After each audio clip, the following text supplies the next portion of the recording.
entra al Congreso la refinanciación del crédito que tomó Mauricio Macri en su momento, el crédito más grande que dio el Fondo Monetario Internacional en su historia, un crédito que en ese momento se sabía que no se iba a poder pagar, que fue renegociado durante 2 años, las últimas noches prácticamente sin dormir, y que ahora va a ir y va a generar un debate en el Congreso. Para hablar de este tema, lo tenemos aquí en nuestro piso al ministro de Economía que negoció este acuerdo, Martín Guzmán. Ministro, ¿qué tal? Buenos días, ¿cómo le va? Buen día, Roberto, gracias por la invitación. ¿Qué tal? Bien. Me llamó mucho la atención y me parece un lindo punto para entrar al tema, porque el otro día los legisladores del PRO se fueron del Congreso cuando el presidente dijo que había que investigar qué se hizo con eso, y yo pensé que era una posición del gobierno nacional, no del fondo.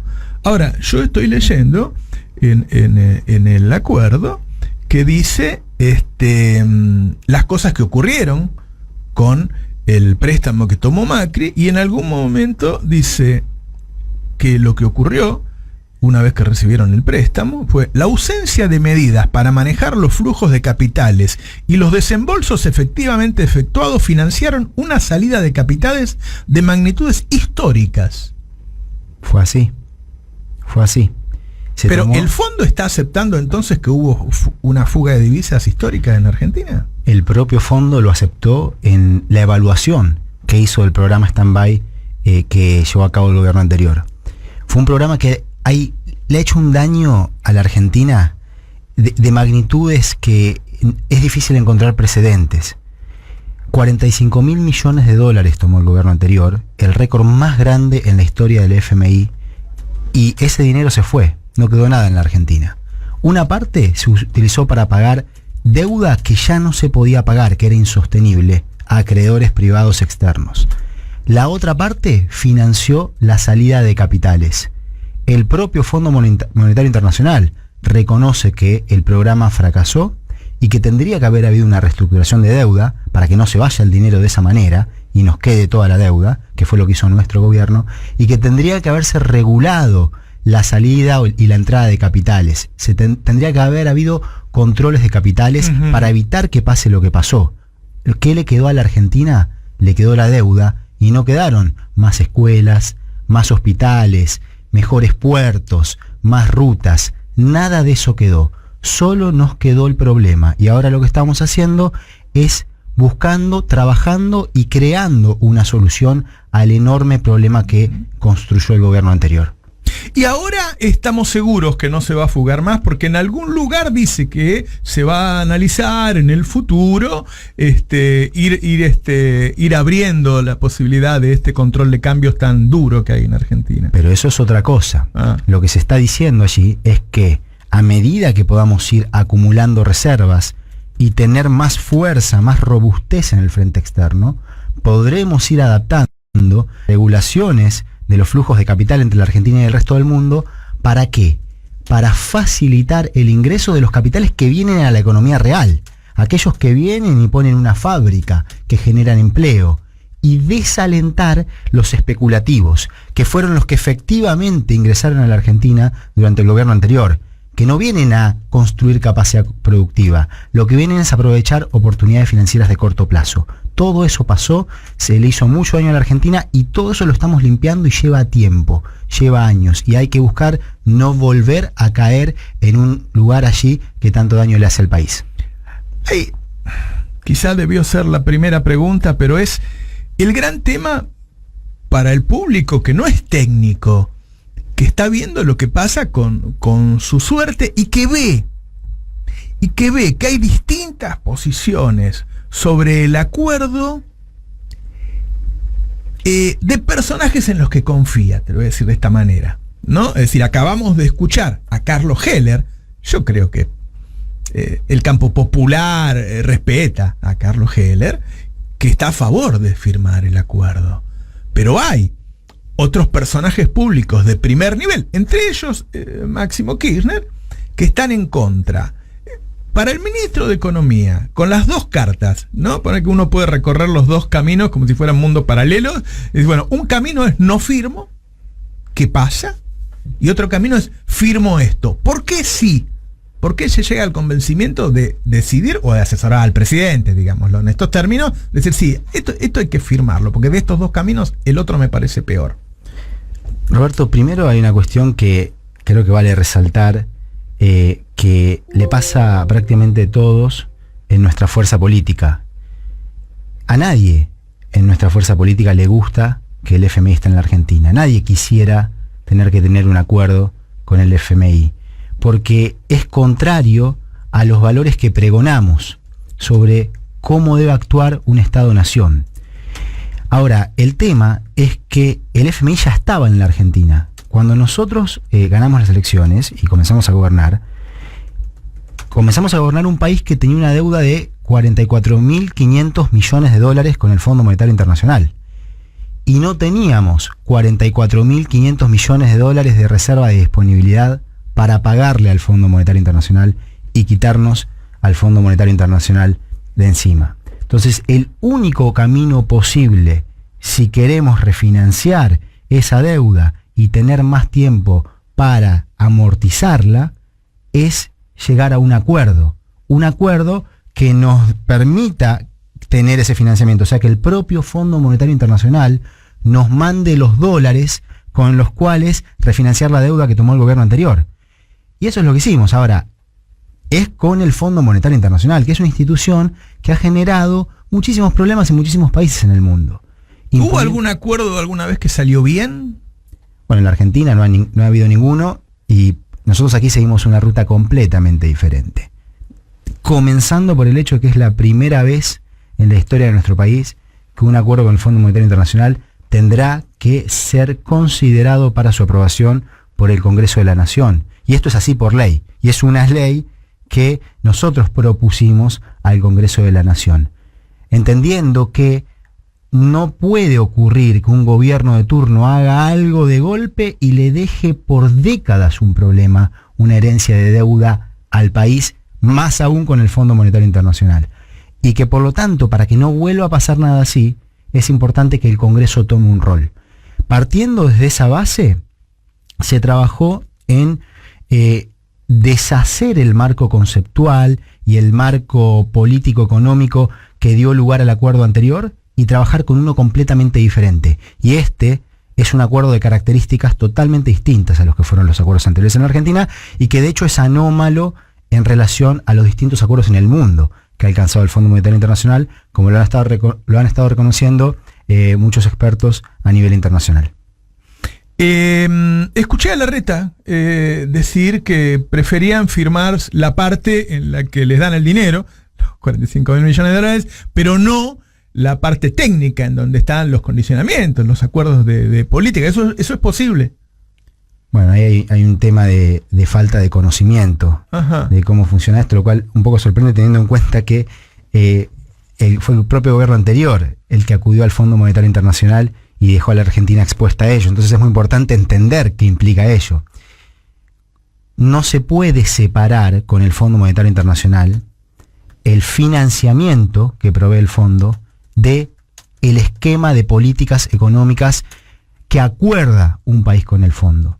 Los desembolsos del Fondo Monetario Internacional, que en este caso van a ser usados para refinanciar la deuda que tomó el gobierno anterior, están asociados al cumplimiento de un programa económico, al cumplimiento de políticas. Entonces no se puede escindir una cosa de la otra, vienen juntos.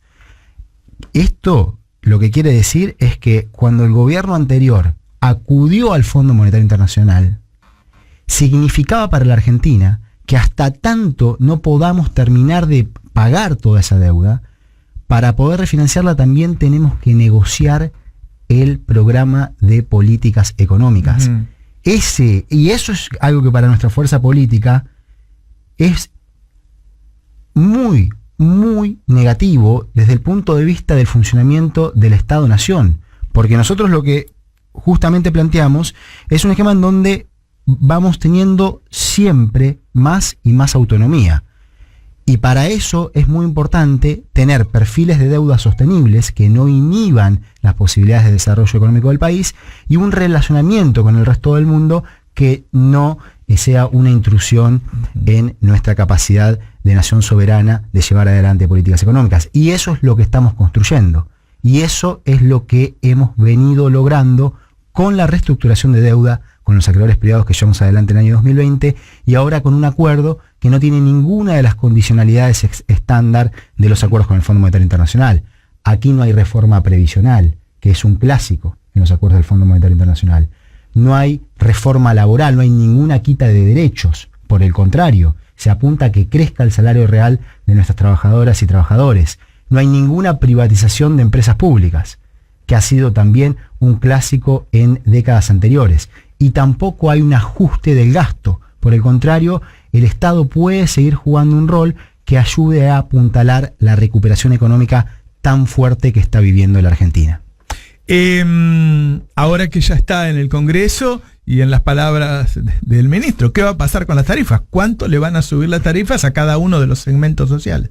Bueno, ahí está, segmentos es una palabra importante, porque lo que se está planteando es un esquema en donde quienes están en una situación de mayor vulnerabilidad y hoy cobran la tarifa social, van a tener en todo el año un incremento que está muy por debajo de la variación de los salarios promedio, en particular de lo que fue el coeficiente de variación salarial. Crece un 40% del coeficiente de variación salarial del año anterior. ¿Eso cuánto es? Alrededor de 20%, que es aproximadamente lo que ya aumentaron las facturas de luz y de gas. O sea, ya no tendrían un nuevo aumento. Prácticamente está en lo que ya se dispuso.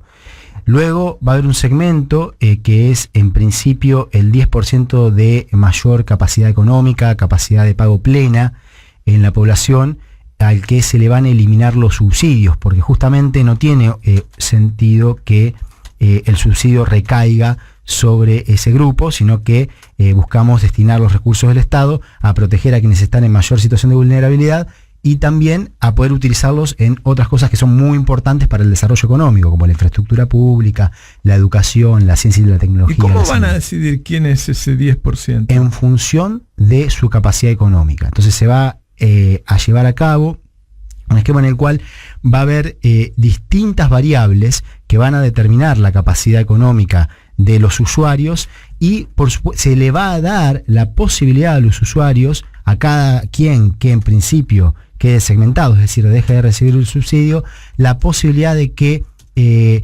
nos permita chequear de que debería recibir el subsidio si ese es el caso. O sea, cada quien va a tener la posibilidad. ¿No es solo geográfica? No es con criterio geográfico, es con criterio de capacidad económica. Y el por resto, ingresos, lo que te dice no solamente por ingresos, porque no es la única variable que determina la capacidad económica de los ingresos, pero por supuesto que los ingresos importan. Okay. Y finalmente el resto va a tener una actualización que va a ser un porcentaje, el 80% de la variación en el coeficiente de variación salarial del año anterior. Este esquema se enmarca en el esquema de la ley antitarifazo que aprobó el Congreso de la Nación en el año de 2018 para frenar el brutal tarifazo del gobierno anterior, que en 2 años subió las tarifas 3000%, y que fue vetada por el Poder Ejecutivo el 31 de mayo del 2018.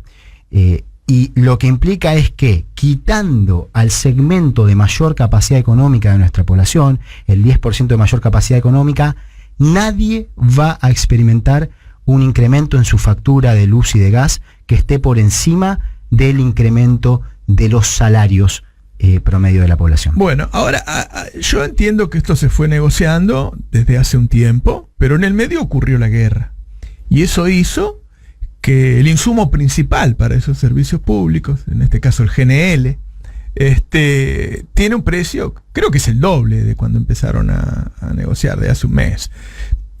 Y leyendo el articulado del memorándum, está lo que acaba de decir, es decir, los aumentos no van a ser mayores que los salarios, pero también está que va a bajar los subsidios un 0,6% del PBI. Y eso no me cierra, porque con este precio del GNL y con esos aumentos de tarifas, me da que prácticamente no baja el déficit. ¿Cómo se arregla eso? Bueno, allí hay otra de las razones por las cuales se negoció tan fuerte este punto y se fue adaptando el documento que estás que manifiesta cuáles son las variaciones en el punto de los subsidios. Inicialmente se trabajó con un escenario en el cual no había una guerra. Exactamente. No había una situación geopolítica como la que se vive hoy e internacional en el campo de la energía como la que se vive hoy. Entonces lo que se reconoce es que hay riesgos. Y esos riesgos implican que se puede ir reduciendo subsidios a cierta velocidad o a otra velocidad. Hay que tener la posibilidad de reaccionar a las distintas contingencias de modo de cuidar a nuestra gente. Y eso es lo que plantea... Tengo que frenarlo ahí, porque si hacemos 2 velocidades, quiere decir que podría haber mayores aumentos para el público o que podría bajar menos el déficit. Bueno, justamente el acuerdo establece que no se puede, en la medida que se haga la segmentación, no se puede tocar el resto del esquema, no se puede tocar. Es decir, que nadie en los grupos no segmentados, en el grupo del 10% de mayor capacidad económica, va a poder tener un aumento en las facturas que supere a los salarios. Eso, pase lo que pase en la guerra, con el precio del GNL, lo que sea. Eso está establecido. Entonces eso le da seguridad a nuestra gente, a los usuarios de estos servicios públicos, y al mismo tiempo marca la mayor importancia de poder quitar subsidios a los sectores más pudientes, porque justamente el subsidio se vuelve mayor si el costo de la energía crece por la situación que estamos viviendo. Y se reconoce que hay riesgos sobre el cumplimiento de ese punto en particular, porque esto es una situación obvia aquí y en todo el mundo. Esto se está viviendo en todo el mundo. Por otra parte, esto nos llama a profundizar todas las acciones que hemos venido llevando a cabo para el desarrollo energético en la Argentina, que es un sector en donde las oportunidades son muy grandes y en donde tenemos que apostar muy fuerte. Poder incrementar la escala de producción, que también permite bajar los costos de producción y mejora la competitividad de toda nuestra matriz productiva. Países que han logrado un avance muy grande en sus niveles de desarrollo justamente tuvieron la posibilidad de transitar un sendero de desarrollo energético que permitió bajar los costos en la matriz productiva. Y Argentina tiene esta posibilidad. Hoy se está comenzando lo que es el proyecto de infraestructura más importante para la Argentina para el próximo año y medio, que es la construcción del gasoducto Néstor Kirchner, que va a unir el sur del país, el gasoducto del sur del país, con el norte del país, y va, por lo tanto, a aumentar la capacidad de transporte, va a hacer que sea posible inclusive exportar al resto de la región, exportar a Chile, tener más capacidad también de producción de electricidad y exportar a Brasil, y por lo tanto incrementar el potencial de producción de vaca muerta, porque si se puede transportar más, también se va a poder producir más. Y a partir de allí seguir avanzando en por ejemplo, el desarrollo de la producción del gas natural licuado, que es lo que hoy estamos viendo que el mundo demanda y que va a demandar mucho en un contexto en donde se apuesta y se debe apostar por la transición energética. Claro. Hace algunas semanas o meses se firmó, los países del G20 firmaron la llamada Iniciativa Mundial de Emisiones Cero, ¿sí? De llegar a 0 emisiones de carbono para proteger al medio ambiente. En ese esquema, aún en ese esquema, se proyecta que la demanda de gas natural licuado para el 2030 va a ser mayor que hoy. O sea, y Argentina tiene el potencial para producir esto. Esto es economía real. Esto es lo que realmente importa para una economía con más producción y más trabajo. Hay una parte que quedó contestada de la pregunta, que es si se cumple con la segmentación. Yo lo entendí de esa manera.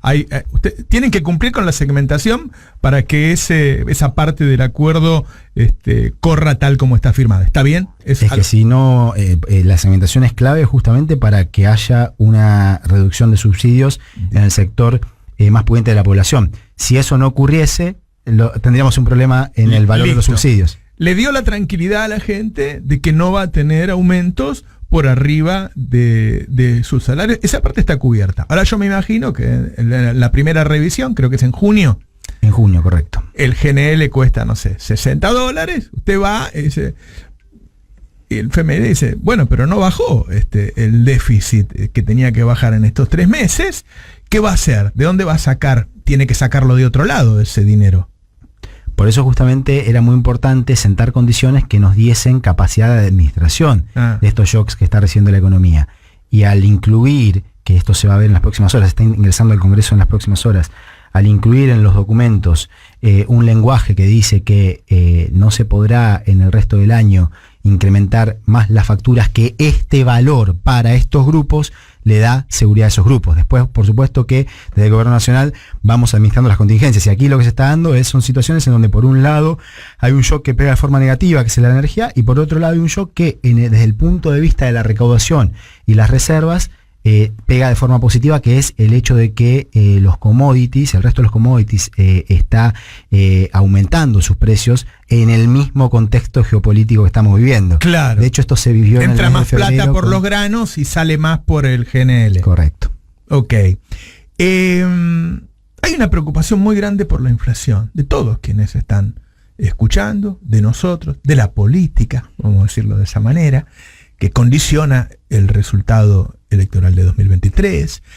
Y hay distintas miradas sobre lo que puede pasar con este acuerdo en relación a la inflación.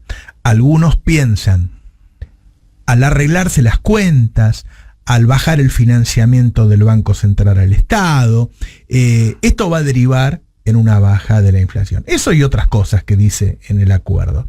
Y otros dicen todo lo contrario, no. De ahora en más, el dólar va a subir junto con la inflación. Las tarifas que estaban congeladas van a subir, entonces vamos a tener más inflación que antes. Primer punto, la inflación es el principal objetivo, reducir la inflación es el principal objetivo de la política macroeconómica hoy.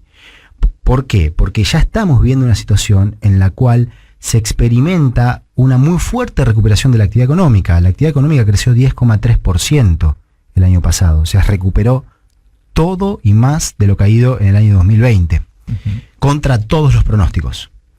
El empleo está creciendo fuertemente. La tasa de desempleo está bajando y continuamos viendo esa tendencia. La inflación afecta al funcionamiento del sistema económico y tiene consecuencias regresivas, y es, como digo, reducirla es el principal objetivo de la política macroeconómica. Y poder atacarla requiere atacar los múltiples factores que la generan. Quiero comenzar por el punto cambiario que planteas. Lo primero que necesitamos para poder atacar el problema inflacionario es calmar las expectativas. Calmarlas. Y si hay un problema de escasez de reservas internacionales, no hay manera.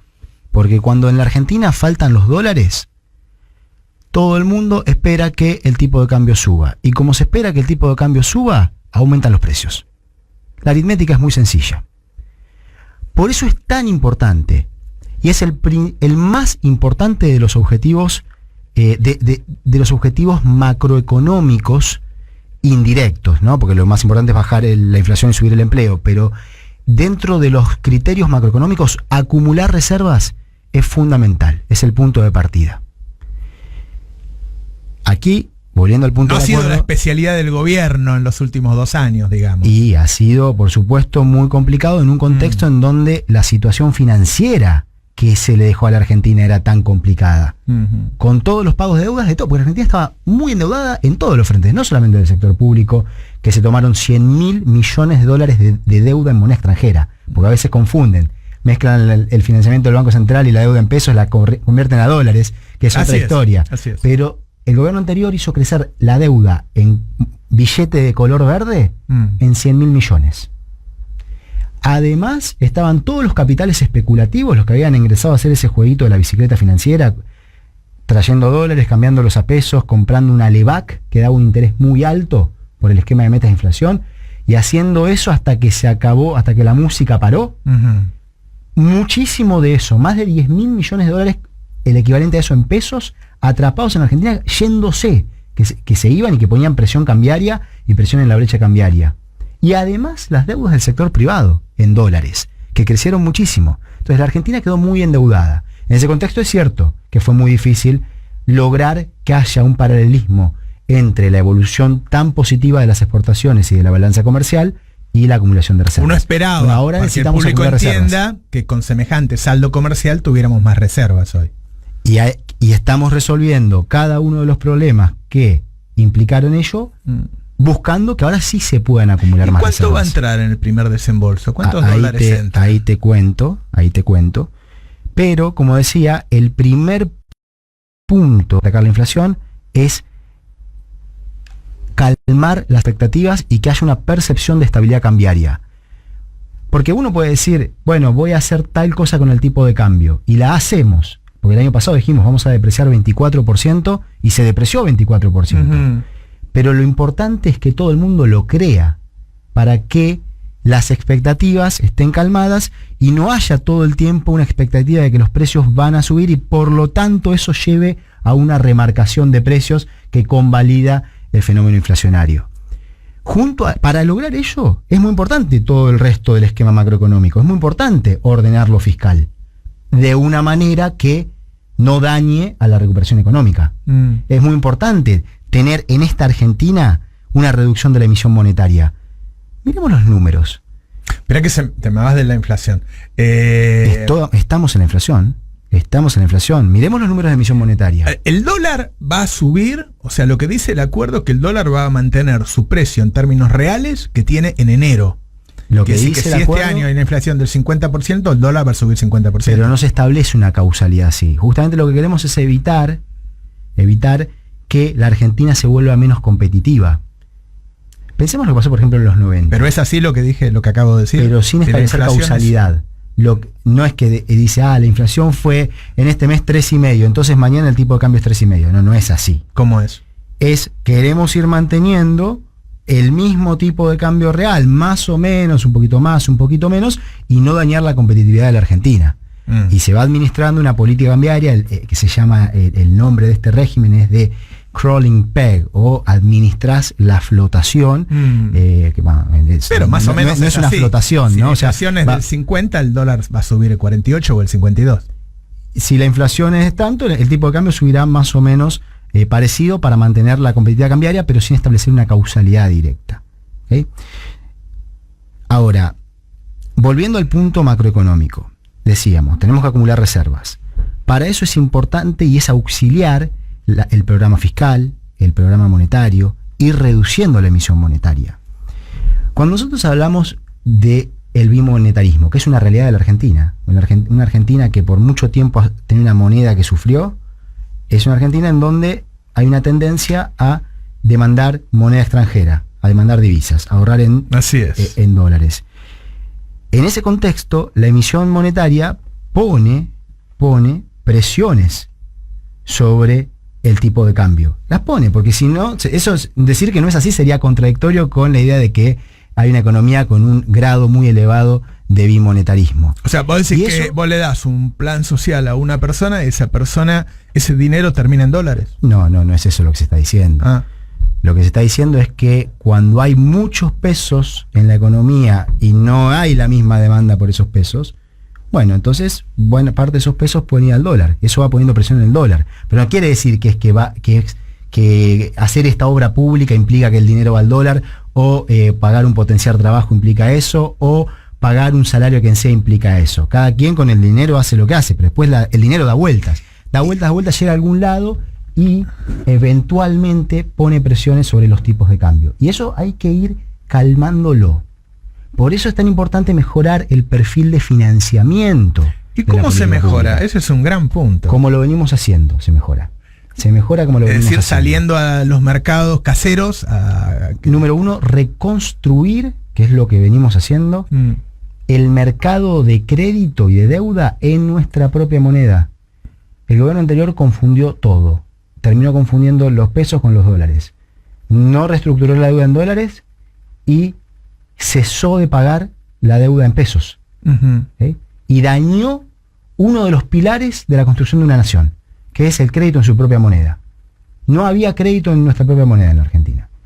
El sector público no tenía la posibilidad de acceder a eso, no podíamos, de 100 pesos que vencían cuando asumimos, la mitad podíamos refinanciar y es algo muy dañino. Bueno, ese es el primer punto, reconstruir el mercado de deuda en nuestra propia moneda. Uh-huh. Después, en un contexto donde el crédito está débil y donde la moneda está débil, hay que ir ordenando lo fiscal, hay que ir reduciendo el déficit de una forma que sea consistente con el Estado jugando un rol para la recuperación económica inmediata y el Estado jugando un rol para el desarrollo económico de mediano y largo plazo, pudiendo invertir más en aquello que como país nos hace más fuertes: la infraestructura pública, el desarrollo científico y tecnológico, la educación, la salud, y destinando menos recursos a lo que no genera eso, como es el caso de algunos de los subsidios que buscamos ir bajando. Ese es el sendero. El componente macroeconómico de la inflación es muy importante. ¿Por qué? Porque también te ayuda a calmar expectativas. Al mismo tiempo, el Estado tiene que jugar un rol coordinador. Políticas de precios e ingresos. Ahora, esas políticas de precios, como los acuerdos de precios, son más efectivos como ancla para calmar las expectativas en la medida en que haya más reservas en el Banco Central, en la medida en que la macroeconomía esté más ordenada.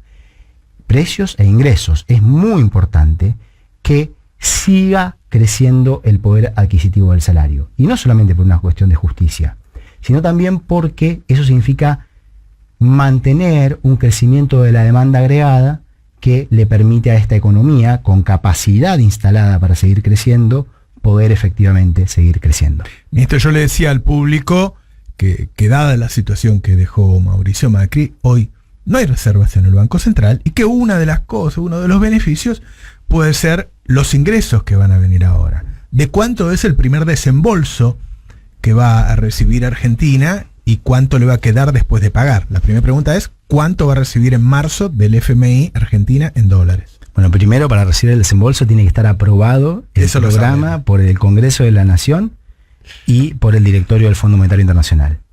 Si el Congreso de la Nación aprueba el programa y al día siguiente de la aprobación del Congreso o poco después el directorio del Fondo Monetario Internacional también lo aprueba, bueno, se esperaría que ese día o al día siguiente ingresen en la Argentina 7.000 millones de derechos especiales de giro, que al tipo de cambio entre el derecho especial de giro y el dólar hoy corresponden a alrededor de 9.800 millones de dólares.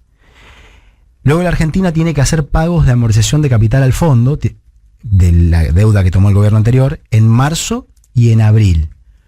Una vez hechos esos pagos, el neto, lo que queda de saldo, luego de este primer desembolso, es alrededor de 6.200 millones de dólares. Es decir que si todo esto va en el camino que consideramos sano, dentro de los caminos posibles, la Argentina va a tener un incremento de las reservas entre hoy y abril de un poco más de 6.000 millones de dólares.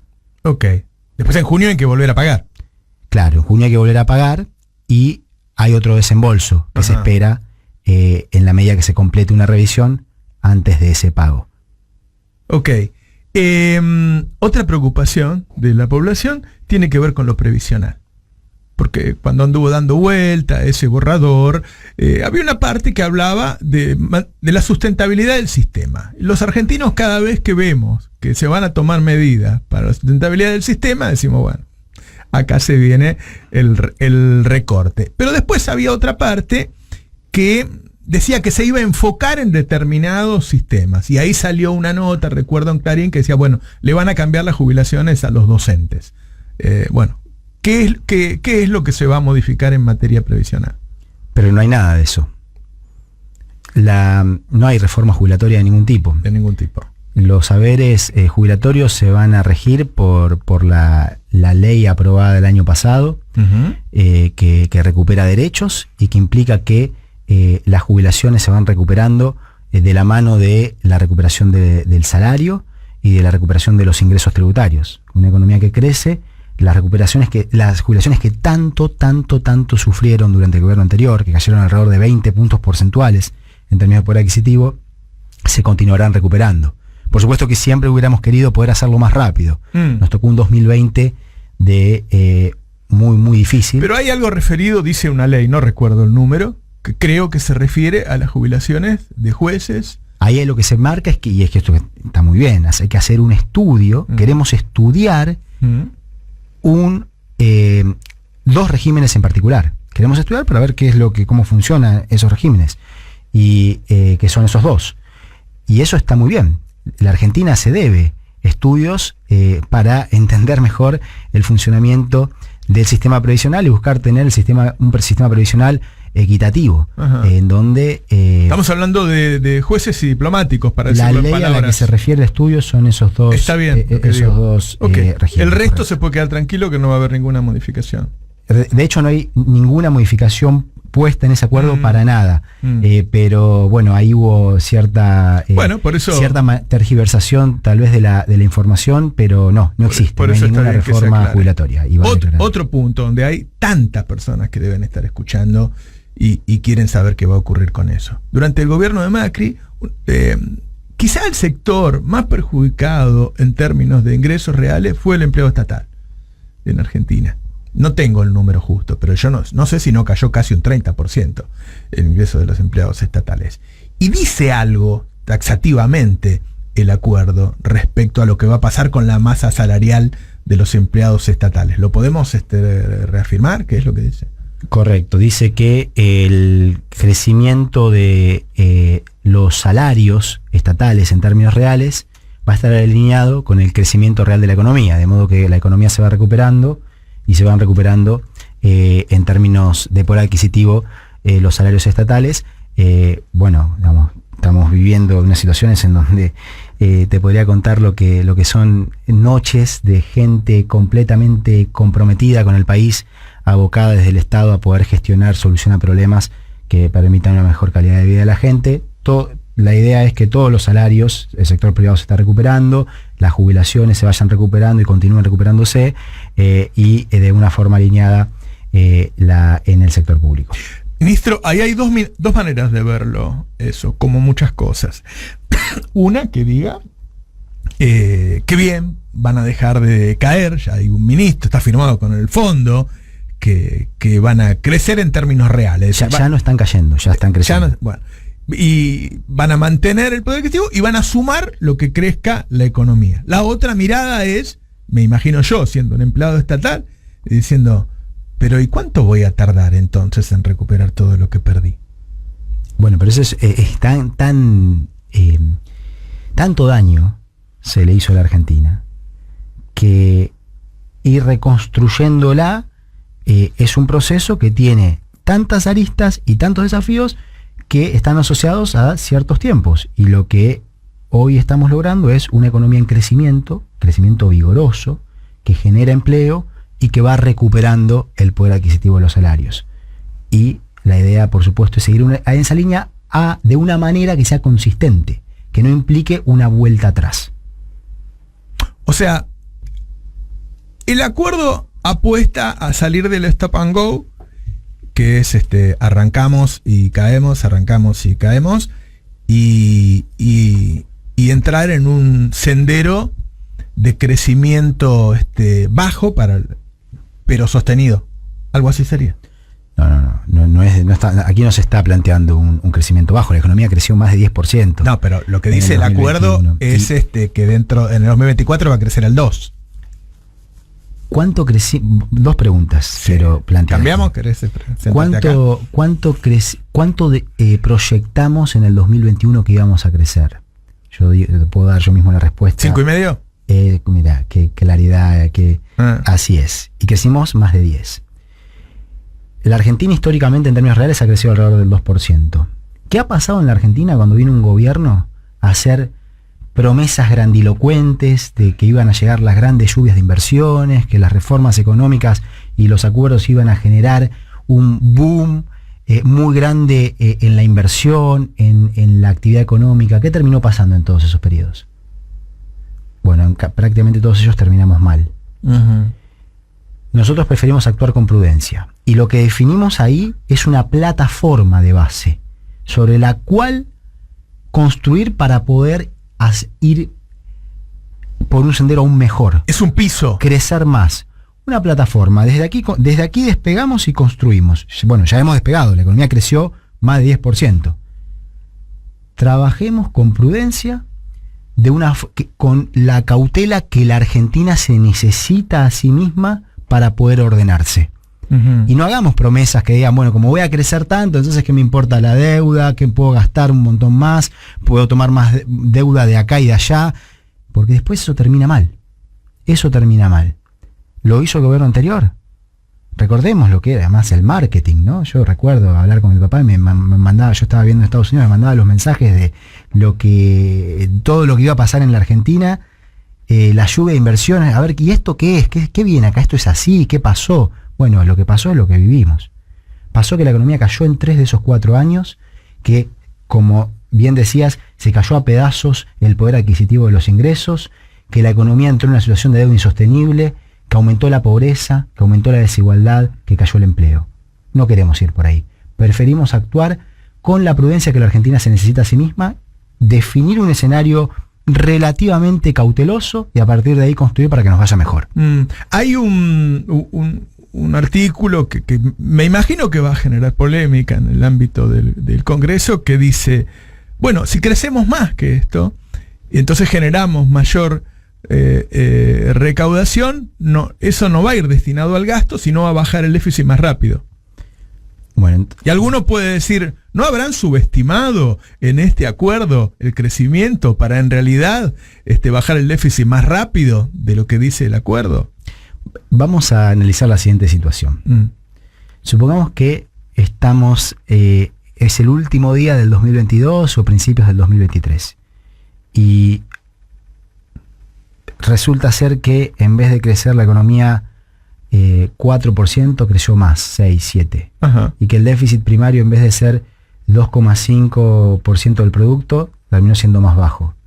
¿Deberíamos estar contentos o deberíamos estar tristes? Y según quien sea yo, si soy alguien que necesito que el Estado me asista, por ahí me pongo triste. Si soy un economista y digo, uy, estas cuentas me van a servir para que en el futuro... No, pero eso no afectó a la definición del rol de la asistencia que el Estado va a jugar. Y de hecho estamos hablando de una economía que le fue mejor en ese caso y pudo resolver, pudo tener una mayor velocidad de resolución de problemas que afectan a la vida de todas nuestras personas. ¿Por qué? Porque logramos ir fortaleciendo más las condiciones que van a permitir una moneda más fuerte y un crédito mejor y por lo tanto ir bajando la inflación.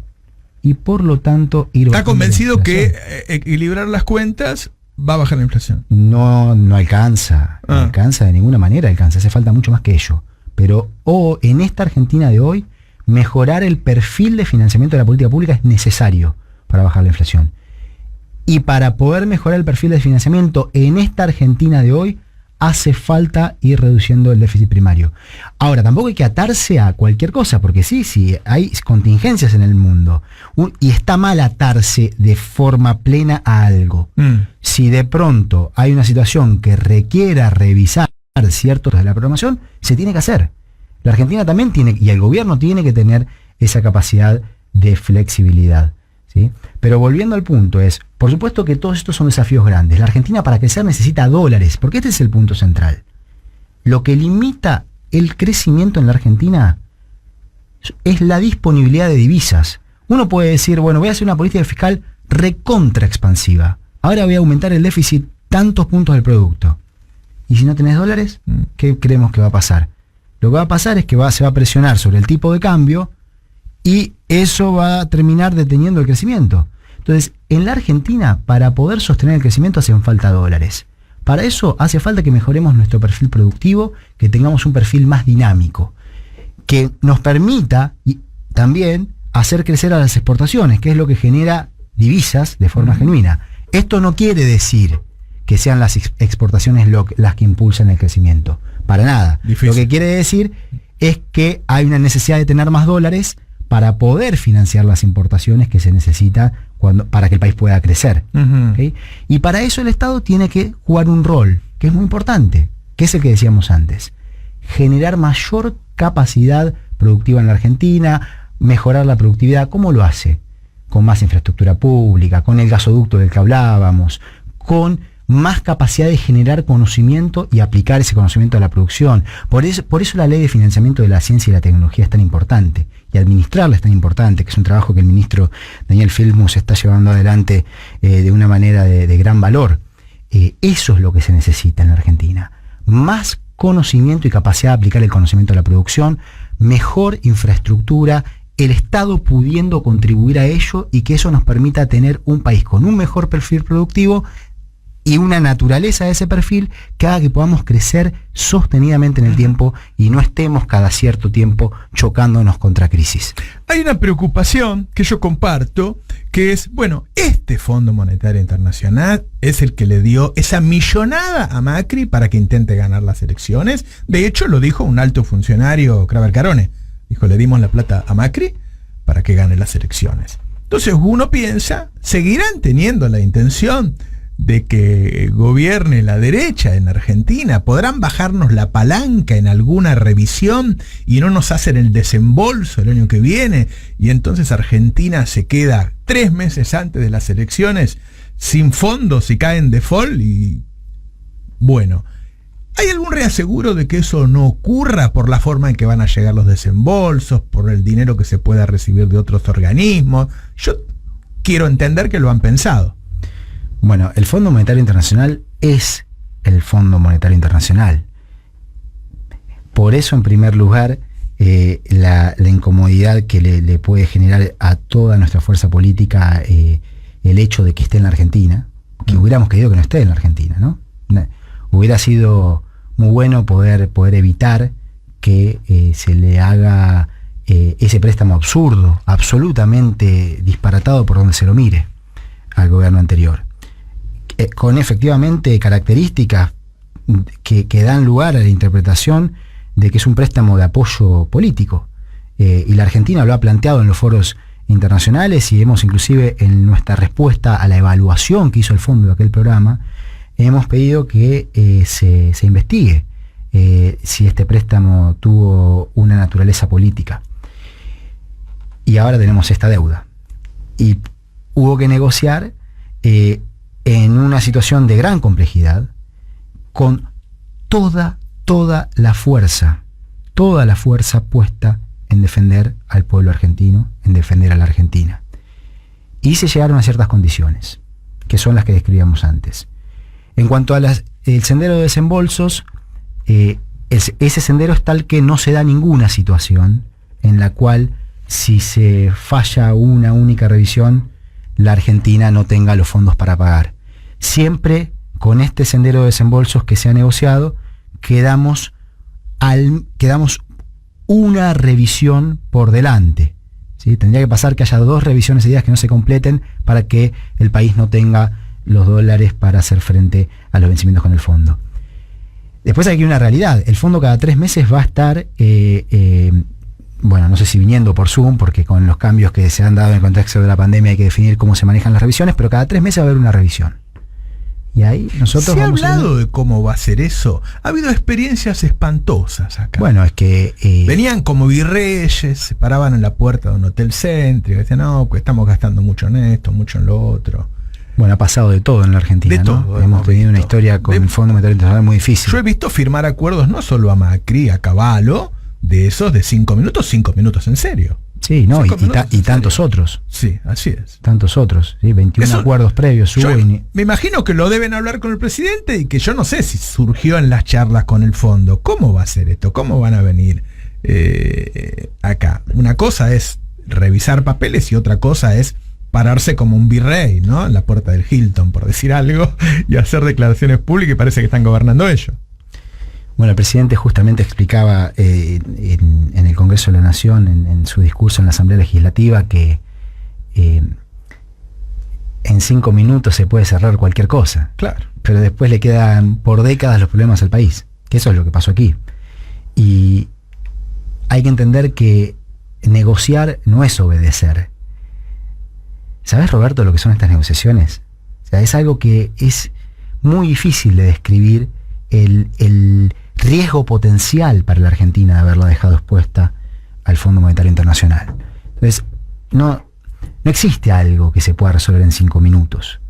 Negociar justamente no es obedecer, es defender a los intereses de la nación argentina. Y esto es lo que se ha hecho. Entonces, ahora va a haber cada 3 meses revisiones.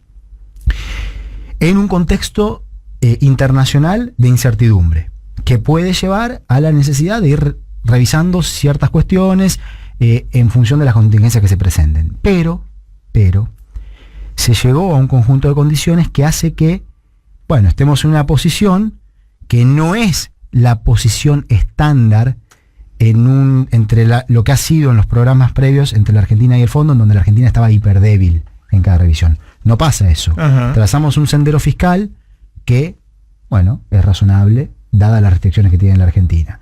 Un sendero de acumulación de reservas que nos importa mucho y que es necesario para la estabilidad macroeconómica de la Argentina poder cumplirlo. Nosotros queremos cumplir con este programa. Queremos que este programa se lleve adelante y se cumpla, porque es lo que nos va a ayudar poder ordenar toda la situación macroeconómica, seguir, por un lado, en la senda de la recuperación económica de una forma duradera e ir gradualmente atacando el problema de la inflación, que en los primeros meses del año va a ser de alta tensión. Tuvimos una tasa de 3,9 en enero, febrero va a ser es un mes que ha sido difícil en este contexto de incertidumbre del ¿De cual cuánto fue estamos hablando. No, eso se publica a mediados de mes. El mes de marzo es un mes naturalmente de tensiones, y es tan importante poder entonces tener un inicio de acumulación de reservas que empiece a calmar las expectativas y podamos seguir por un sendero de ordenamiento de la situación inflacionaria. Pero sí, cada 3 meses va a estar el Fondo Monetario Internacional en Argentina. Eso funciona así por definición, es siempre así. Cuando el gobierno anterior trajo al Fondo Monetario Internacional, bueno, la implicancia fue que por mucho tiempo esto iba a ocurrir, por mucho tiempo, hasta que no haya deuda o programa, hasta que no haya programa con el Fondo Monetario Internacional, y para que no haya programa con el Fondo Monetario Internacional, hace falta no necesitar refinanciar la deuda con el Fondo Monetario Internacional, y allí estaremos defendiendo a capa y espada a nuestra nación. La última. El otro día un economista, periodista, columnista del Destape, Claudio Scaletta, publicó una nota sobre las consecuencias de la guerra, en donde marcaba ambos aspectos de los que hablamos hace un rato: mayores ingresos por la suba del precio de los commodities agropecuarios y mayores egresos por la suba del precio del GNL. Pero marcaba a la vez que la suba del precio de los commodities agropecuarios genera inflación. Entonces Scaletta decía, te transmito con nombre y apellido porque lo respeto mucho, decía, bueno, se podría ir a un esquema de retenciones móviles que le asegure al sector agropecuario la renta que tenía hasta el día que empieza la guerra. Y esta renta extraordinaria que surge no por competitividad, no por inversión, que surge por la guerra, puede ser capturada con retenciones móviles por el Estado. Eso le pone un techo al precio de los alimentos y a la vez genera recaudación para que el Estado se haga cargo de solventar los mayores gastos por GNL. Como me pareció interesante la propuesta, digo, bueno, se lo vamos a transmitir al ministro a ver qué piensa. Bueno, primero que he leído varios de estos últimos artículos y, bueno, en general, son de mucha riqueza para el análisis. Ahora, quiero hacer un punto aquí. La economía es también una ciencia política.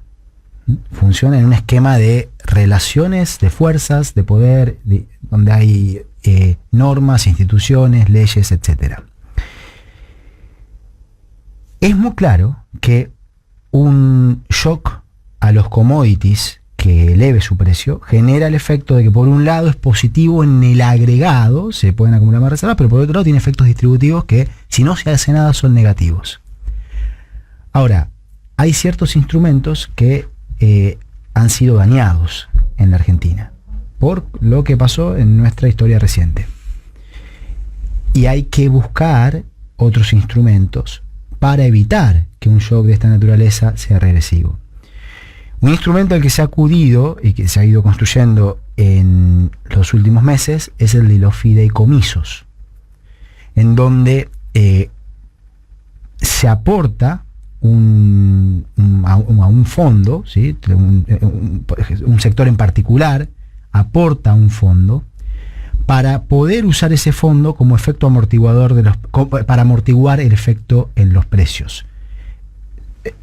Y eso lo que logra es que no se afecte el precio relativo al que vende quien exporta en el mercado internacional, pero al mismo tiempo el Estado tenga la posibilidad de generar una brecha mayor que la que establece la retención actual entre el precio. No tiene el efecto recaudador.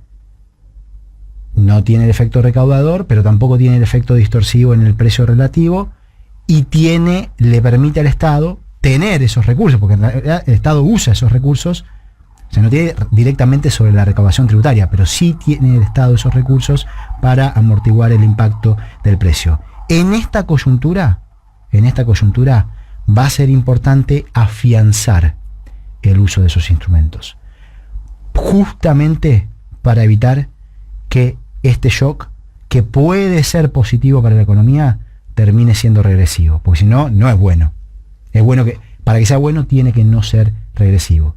Y se está trabajando en esa línea. Ahora sí, la última, que tiene hasta una parte personal, de lo que fue a buscar. Yo imagino, uno va ahí y el Fondo Monetario tiene un acuerdo para todos. Algunos van y lo firman, lo que escribió el fondo, lo firman directamente, y el acuerdo en realidad es la posición del fondo. Ustedes toman 2 años, ¿no? Un periodo interesante. ¿Cuánto? Menos. Y se inició después de la reestructuración de la deuda con los acreedores privados, renegociación en el fondo, que fue fines de agosto del 2020, o sea, 1 año y... ¿cuánto estamos hablando? 6 meses. Ok, de lo que fue a buscar, ¿qué porcentaje consiguió? Y qué, incluso si podemos decir que es mejor, ¿qué dijo? Esto no lo pude lograr, me quedé sin dormir, pero no lo logré. Esto que fui a buscar no lo logré.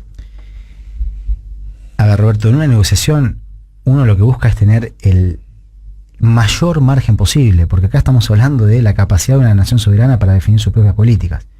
Entonces siempre, aun si uno quisiera reducir el déficit más, o acumular reservas más, o lo que sea, uno busca tener el mayor margen posible, y se llega a un resultado. El resultado es el que vimos. No existe... ¿Cómo se debe evaluar esto? Aquí hubo un proceso que duró 2 años, en donde se migró de una visión, que fue la del programa stand-by del gobierno anterior, a otra visión, que es la de este programa. El programa anterior lo que dijo es: hay que hacer un ajuste fiscal y hay que congelar la base monetaria para que esto genere confianza en los mercados, vuelva a la inversión en Argentina, o no había inversión, vuelva al crédito, que además era carísimo, y la economía recupere sobre la base de un shock de confianza del ajuste, el crecimiento económico. Ese fue el esquema. En nuestro caso se dijo: el principal problema, la principal restricción al crecimiento económico en Argentina es la restricción externa. Cuando hablamos de cuestiones estructurales, no hay que pensar en el Estado siendo un problema para la economía y por lo tanto hacer reformas como la reforma laboral, como la reforma jubilatoria. No, eso tiene que quedar descartado.